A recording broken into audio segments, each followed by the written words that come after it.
If you've been wondering what to do on Dragon Ball Sparking Zero recently, trust me, you are not the only one. It's no secret that many fighting games become stale after about a month of its release, and Sparking Zero is no different, pretty much nearly losing all of its player base. Well, I'm here to tell you how to have fun once again on Dragon Ball Sparking Zero. And this is all opinion based, like you might not find what I find fun, so keep that in mind. Silco from the future, this video was recorded before I made my why you shouldn't buy Sparking Zero at full price video. This was recorded before, but I want to say everything in my shouldn't buy Sparking Zero video still stands. I still agree with it. I'm also editing this after the DLC has dropped, so I'm going to be using some DLC update gameplay. Just want to put that out there as a heads up. And of course, I will be saying something about the DLC nearer the end, as you know, I'm editing it all, and I want it to still somewhat link to the current game. So yeah. Now first up, we're going to get the obvious ones out of the way, and that is the offline mode with the World Tournament. I know a few people that have not touched the World Tournament mode, and please play this mode. Do not pick an overpowered character if you've already tried the mode and find it boring. I personally find that the World Tournament mode is at its best when you're using a weaker character like Master Roshi or Krillin. Also linking with this, going through every single World Tournament can be a bit tedious. However, using a different character each time can really help this out. Going away from your main characters, I know a lot of people play MUI Goku, Super Saiyan 4 Gogeta, and any fusion really, and they won't get off that character. Honestly, the characters from Universe 6 like Cabba might not look great, but when you actually play as him, it is somewhat refreshing. He's like a much weaker Vegeta. Also with offline, I want to mention the one player versus offline mode, or just the CPU battle in general. Canon fights. I have been doing this since Xenoverse 1 came out, which is recreating the canon fights in the story and trying to finish off the battle with a special attack. And I'd say for the maximum enjoyment of canon fights is, say, UI Goku versus Jiren, but instead of just Jiren, you put Toppo, Dispo, and I think that is everyone from Universe 11. That is a very dead universe. Or you can put every single Goku up against every single Vegeta, and I did this recently in a stream on Twitch, which the VOD isn't available unfortunately, but it was just really fun trying to match the characters, and then when you kill one, you got to try and switch to the other character that was at the same point in time as the one you're fighting. So for Kid Goku, when the DLC comes out, it would be Daima Goku and Daima Vegeta, and then Z early, and then Vegeta's first appearance, Z mid, Vegeta mid, Z end, and Vegeta Z end, so on and so on. You can even add Goku Black and Baby Vegeta into that, and trust me, it's fun. It's genuinely fun. Mix and match your battles is what a lot of people are not doing, and it's a very important part of this game. Another one I like to do is using the hero characters and the villain characters, such as Goku and Frieza, Vegeta and Kid Buu, Gohan and Cell, things like that. So recreating things and also adding your own spin on things is a great way to have fun once again. And as someone who's been doing this since Xenoverse 1, I can really say that it is enjoyable. Now, steering away from the offline modes in Sparking Zero, I want to touch up on the online modes. This goes for both modes, whether that be online tournament, online ranked battles, single battles online, whatever. It's no secret that many people use Mastered Ultra Instinct Goku, Gogeta Blue, Gogeta SSJ4, so on, or even just your main character, mine being Future Gohan or Trunks. Using a different character to your main character is really important and can give you some fun, but it is limited. So I'm going to fix that problem for you here. Use a different character in battles, but it's a much weaker character. Personally, I think the best weakest characters to use are genuinely the weakest ones in the game, such as a Cyberman, Gohan Kid, Hercule. Maybe not Hercule because it's like impossible. But even if you're not willing to go for an extremely weak character, Just going to a weaker character compared to the person you're already using can make a huge difference and can even change the style of how you approach that battle. Me personally, I'm a very aggressive online fighter. I hate being like out in the open, knowing that they're thinking of doing something while I'm just waiting. So using a weaker character makes you think more and makes you strategize even, because you know you can't be as aggressive. So of course, from the fusions and the god characters all the way down to a Cyberman or Kid Gohan is a very big difference. And I think it also gives a big difference on how you play the game in that mode. And I find it genuinely fun. I don't get angry, I don't rage, because I know I'm putting that limitation on myself. I'm having fun with it. Of course, this one goes for all modes and it's mixing up your combos. There are roughly enough combos that you can do in this game with different characters. However, you can watch a video and you will see people repeating the same combos over and over. I am a big culprit of this. I hate learning combos. I like to find my own ones, not look at a tutorial. And that was fun, but repeating the same combo again and again is eventually going to get predictable and also very stale very, very quickly. And topping off learning new combos with a different character is also a great way to have fun and explore the game even more. Now this one isn't the most fun thing in the world, but there are people out there that do enjoy these kind of things, and it's completing every single challenge that you can get from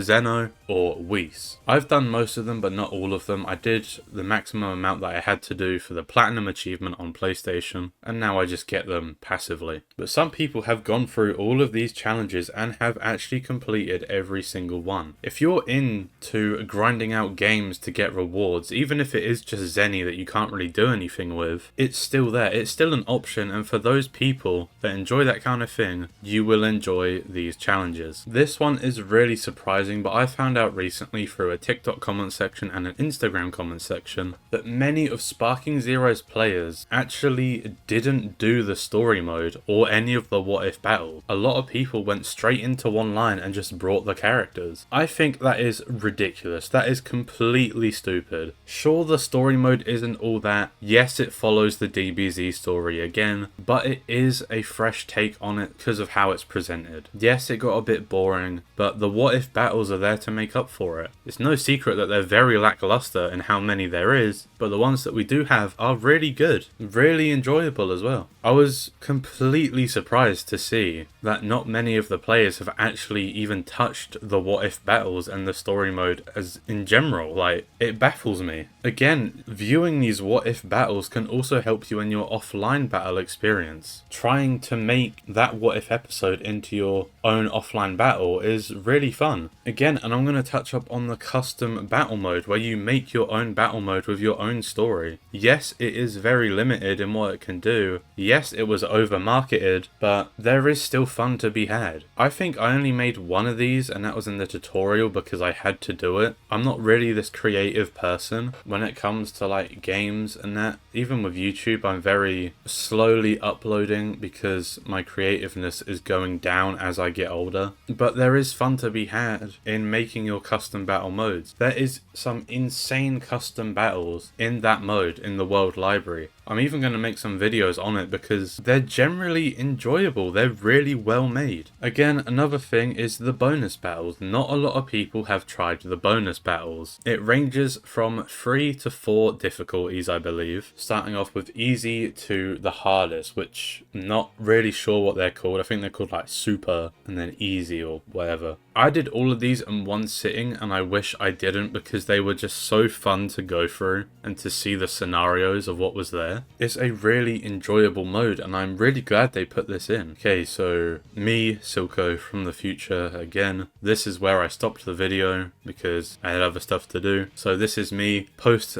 superhero DLC, and I'm here to say again, the bonus battles are amazing, especially with this new superhero DLC bringing in 3 bonus battles. The Cell Max one is incredibly difficult and very, very annoying, but it also can be very, very fun. And when you beat that bonus battle, the reward that you feel, yes, you don't really get anything, important, but it is really rewarding to beat that bonus battle. With the DLC being released now, we have gotten our first event, and that is with DBS Broly. I have been playing this event non-stop on the hardest difficulty. It is insanely fun, especially when you've got music blasting. This game is a very hit or miss, and everything I said in my other video still stands, but there is fun to be had, and this game can be enjoyable. This is more of a personal thing with blasting music, because I know some people physically can't play video games with music playing, but I can, and it just boosts this game up dramatically. So yeah, I have actually ran out of points. It has genuinely taken me around 11 days to record this video because of how busy I was with real life stuff. If there's anything I feel I missed out, I will leave it in the comments below. And again, with the DLC dropping and our first event in Sparking Zero being out for quite some time now, I would highly advise that you do play that event. Play all 3 difficulties, switch up your teams. It is a DP team, so it is very, very fun. That's all I gotta say. They uploaded on Silco Sonic the other day. That is doing very well. So please do subscribe if you are new, and I will see you whenever.